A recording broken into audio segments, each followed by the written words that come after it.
welcome back to Pink's Kitchen. Today let's check out how to make Beetroot Halwa. This is a very delicious and an instant dessert recipe. You can easily make your kids go with some healthy beetroot. Very easy to make, so let's quickly check out the ingredients and get started. Heat a pan, into this add 2 teaspoons of ghee. Always go with homemade ghee for best taste and results. I've already made a video on how to make ghee at home. I'll be giving the video link in the description box. You can check on it. Allow the ghee to melt a little. Then to this add 1 tablespoon of cashews. Saute well in low flame for a minute. In a minute, the cashews are golden brown in color, so remove and set it aside. Now to the remaining ghee, add 2 cups of grated beetroot. Mix it well for a minute.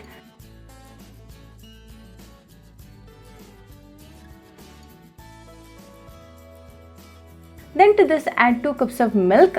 This is boiled milk. Mix it well until the milk completely reduces. Now it has started to boil. Continue to mix for 10 minutes in low flame.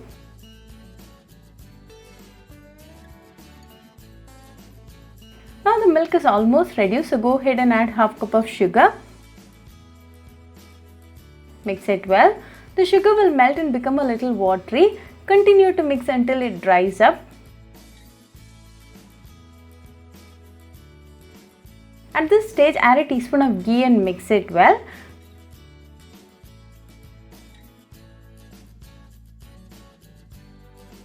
Now the halwa is becoming thick, so go ahead and add another teaspoon of ghee and the roasted nuts. Mix it well for another 5 minutes in low flame.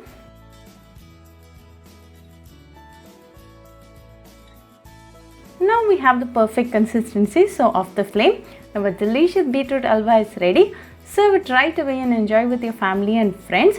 Very delicious, easy and an instant dessert recipe. So do try this beetroot halwa recipe at your home and write back to me your feedback. I'll meet you all with another interesting recipe. Until then, bye friends. Hope you like this video. So please do like, share, comment and subscribe to Pink's Kitchen channel and click on the bell icon for latest updates. If you wish to check out our recipes in Tamil, you can visit Pink's Kitchen Tamil channel. I'll be giving the channel link in the description box. Happy cooking and thanks for watching this video. I'll meet you all with another interesting recipe. Until then, bye friends.